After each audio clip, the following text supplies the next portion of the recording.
Hi everyone, and welcome to today's I'm a Celebrity live chat. I'm Kyle O'Sullivan, TV feature writer for Mirror Online, and I'm here with, well, he's the ant to my deck, Daily Mirror showbiz editor Mark Jeffries, and we're going to be dissecting the latest jungle updates.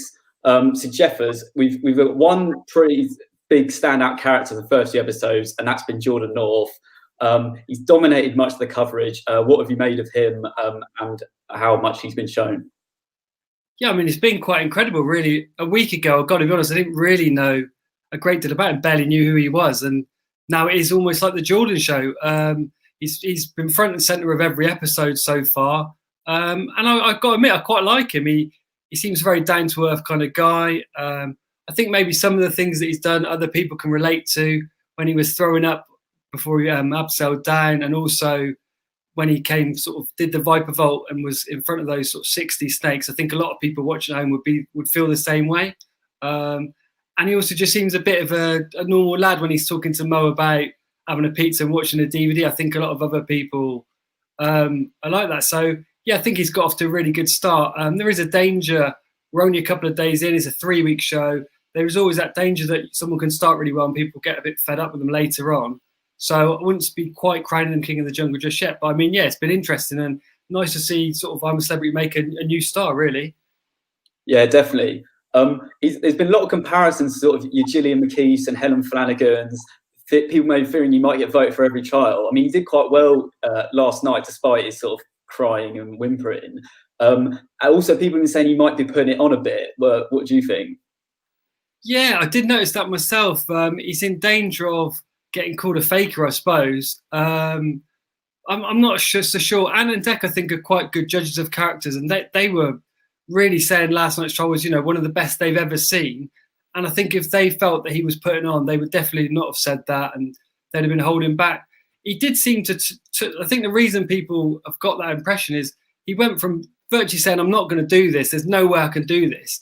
And you sort of fast forward it 5 minutes and he's there inside and he's doing it, admittedly screaming his head off, but he was doing it. So it was quite a U-turn from him. So I think that's when you get that sort of comparison with Gillian McKeith and people like that, I think it is because of that. But, I think he reminds me a little bit of you, Carl. I think he's a nice guy. He's just a little bit of a wimp and he supports a really bad football team. So, there's lots of people out there like that, aren't they? Jordan's not the only one. I was going to say, you were saying his happy place was Turf Moor. Now, I've been to Turf Moor once on a Tuesday night and saw a 0-0, and it was very much a horrible place. How did you find that coping mechanism? I thought it was a bit weird.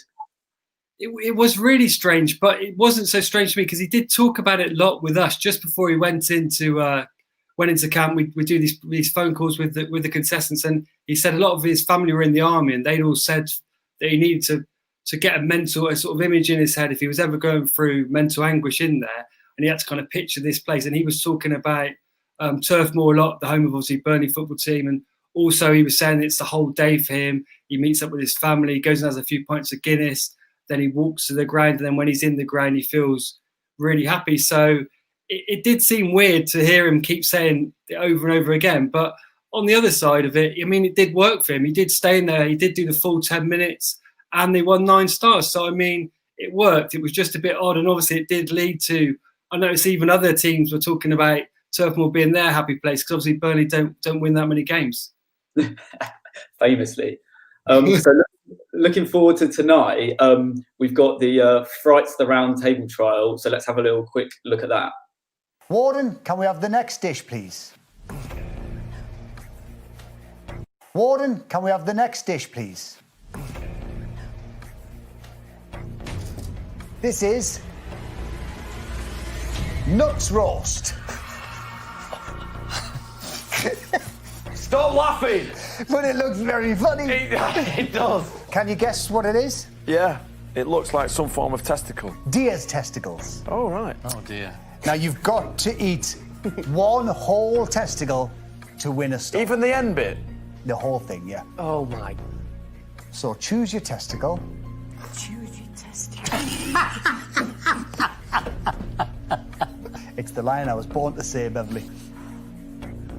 Oh, it's not even warm. He's chosen his testicle. Right, ready? Yeah. 3, 2, 1. Yeah. Good, man. Oh, God, what's that? Let's just come out of it. Oh, keep it in. Come on, Vernon. Oh.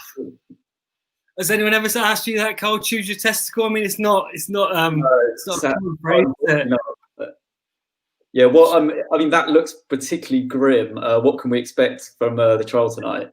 Yeah, so it's 10 dishes. You've got the nuts roast there, which is the deer's testicle. You're also going to get a Welsh scarebit, which is sheep's penis, and then lamb rank, which is sheep's brain. They're three of the dishes. They all sound pretty horrible to me. I mean, out of those three, is there anything you think you could try? I mean, I'd have a go on a testicle, I think. I like that they're changing this year. There's a bit of obviously the Welsh theme, like with maybe getting rid of the bugs, and there's more. I mean, I'm trying to think what else they could provide them with. Yeah, it's going to be a lot of, well, without stereotyping, but they've obviously got 2 sheep dishes there, so it is going to be every sort of bit of a sheep you can possibly eat. Yeah, I mean, it sounds horrible. The testicle there, which Vernon is struggling with, from what I've heard from previous trials with other animal testicles, you know, it's a difficult thing to eat. You've got to break through it, and you can see there Vernon's really struggling. The one positive there, though, I think, is all 3 of them, they look quite like they're having a bit of fun. You know, they're laughing and joking with each other. Sometimes the eating trial is a real ordeal. I think in reality, they sometimes take hour or over a couple of hours to film because in between people are being sick or really struggling to eat them. But they all look in quite good spirits there, including, of course, Jordan, who recently we've seen him throw up when he's abseiling. We've seen him shaking and crying with snakes. So the idea that maybe on the eating trial, because he's got Bev and Vernon with him, perhaps he's going to do, maybe he's going to do a bit better. He certainly didn't look like he was crying or shaking in that clip, although perhaps that's just because he was laughing at Vernon. Yeah, definitely. So guys, make sure you send in some questions. We got one here from Francis. Do you think there'll be any romance in the camp this year? Now, I mean, quite a lot of them are happily married and stuff, so I'm not too sure whether that is, but is there anyone you could think of early doors?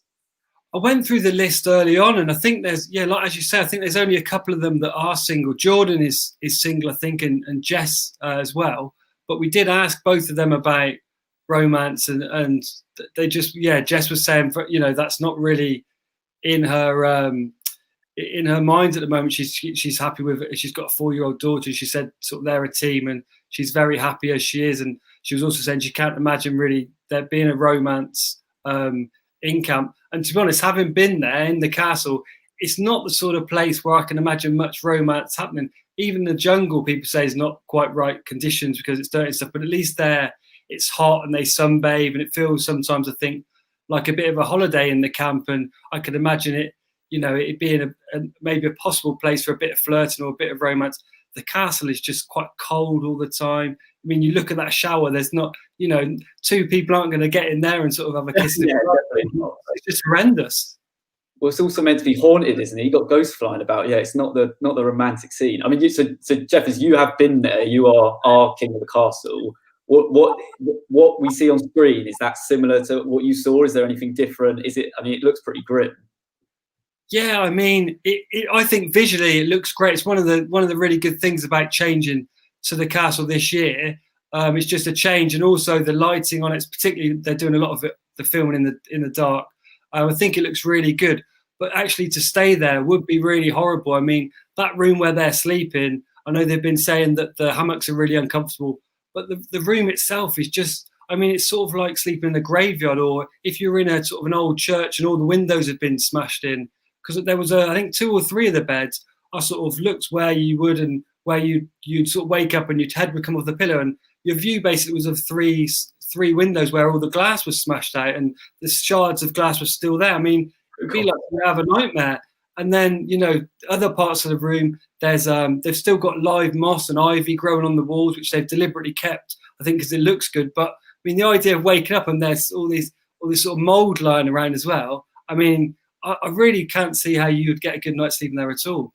Yeah, I mean, as we saw, Mo preferred to sleep on the floor than actually stay in his hammock. Also, a lot of people are interested in this. There's obviously no dunny this year. There's a privy. Did you get to have a look at it, and did you use it? I did poke my head in there, and it was very similar to the dunny. But I mean, yeah, it's just like a drop. I suppose the closest thing I can think to is like if you've been to the toilet at a big sort of music festival, something like that, something like, you know, the worst toilets when you go to Glastonbury or something.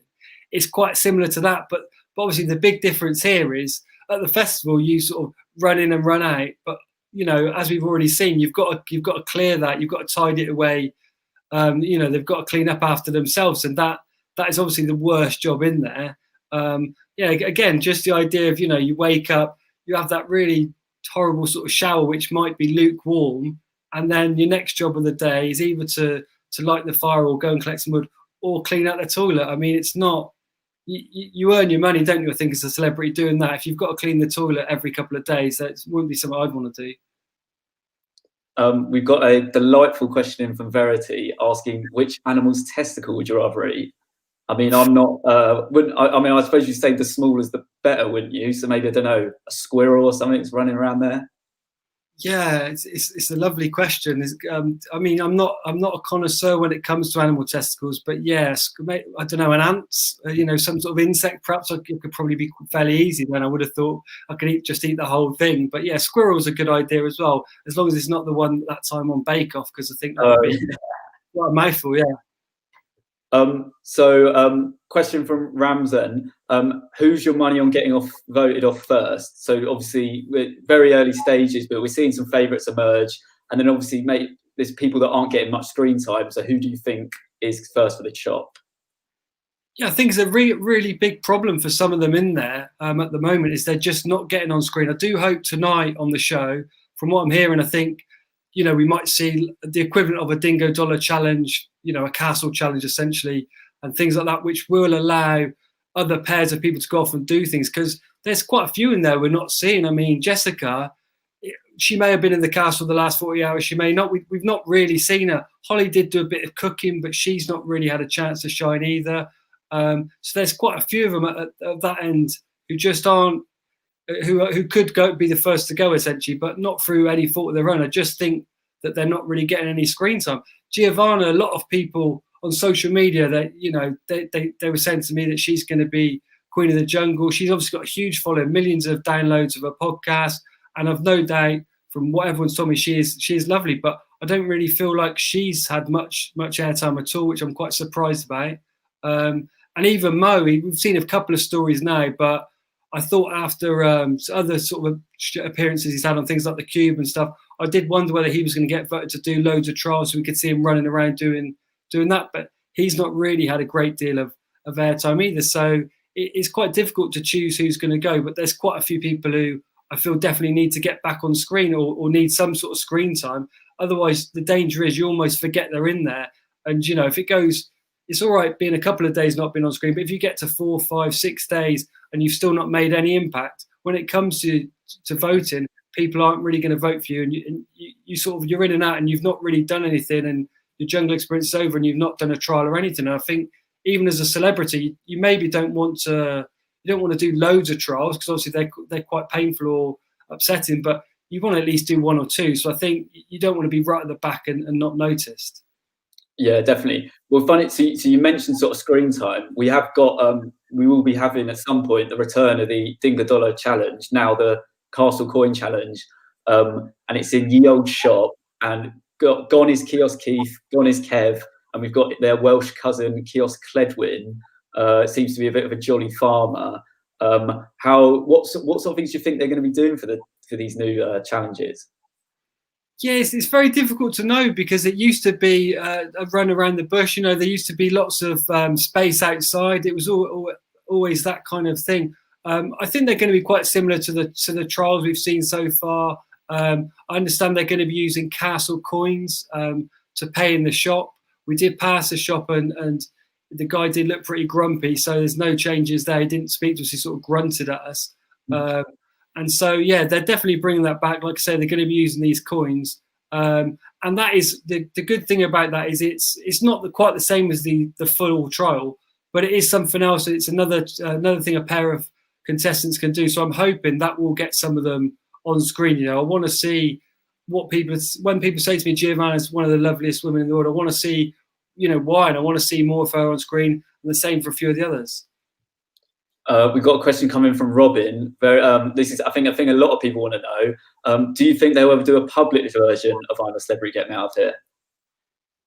I just can't see how they could. I mean, I'm sure loads of people would be willing to sign up.